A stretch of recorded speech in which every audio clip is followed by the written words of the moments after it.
Baik, berikutnya setelah semua teori yang saudara gunakan sebagai landasan untuk melakukan penelitian, maka pada subbab berikutnya saudara buat kerangka pemikiran, ya, di mana dalam subbab ini saudara susun berdasar kajian teoritis dan hasil penelitian yang tadi sudah saudara jelaskan di subbab berikutnya.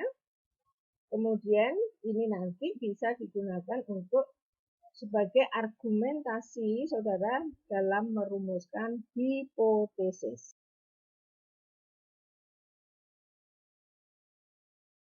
Saudara, dari hasil penelitian terdahulu maupun landasan teori yang saudara susun, itu semuanya digambarkan dalam skema hubungan yang disebut dengan kerangka pikir atau kerangka pemikiran.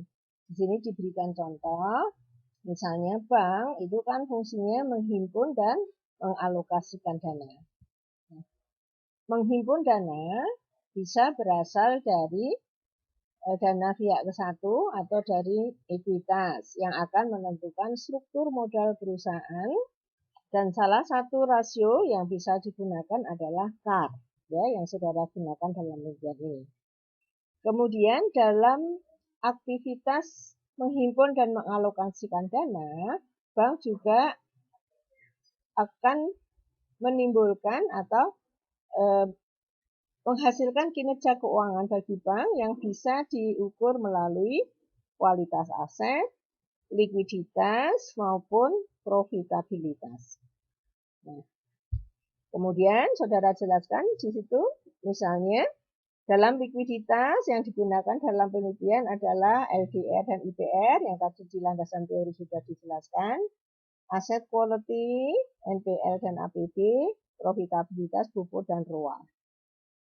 Kemudian saudara jelaskan di situ, saudara gambarkan di situ bagaimana pengaruh masing-masing rasio terhadap CAR, ya. Saudara lihat di situ ada tandanya plus, plus minus, minus yang sudah saudara jelaskan di pengaruh variabel di landasan teori. Baik. Kalau judul penelitian saudara adalah pengaruh risiko usaha, maka di dalam gambar kerangka pemikiran itu dari aktivitas menghimpun dan menyalurkan dana, itu bank dihadapkan pada risiko usaha, jadi bukan kinerja, ya. Di mana risiko itu saudara lihat di situ bisa diukur melalui risiko likuiditas, kredit, pasar maupun operasional. Kemudian dari masing-masing risiko sesuai dengan landasan teori yang sudah saudara jelaskan di sebelumnya, rasio apa yang saudara gunakan. Kemudian saudara tuliskan pengaruh antara rasio ke risiko, kemudian rasio ke variabel tergantung, dalam hal ini adalah CAR, kemudian dari risiko ke CAR, ya, semua. Jadi contohnya misalnya risiko kredit. Saudara gunakan NPL dan APB. Pengaruh NPL dan APB saudara lihat ke risiko kredit, pengaruhnya positif, ditulis tanda positif. APB dan NPL ke CAR, pengaruhnya negatif, saudara tulis negatif. Risiko kredit ke CAR, pengaruhnya negatif.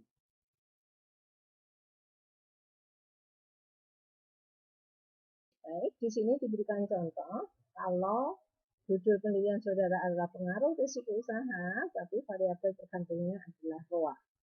Ya.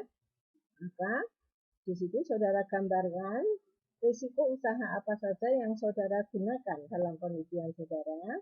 Kemudian dari masing-masing risiko itu, rasio apa saja yang saudara gunakan dalam penelitian.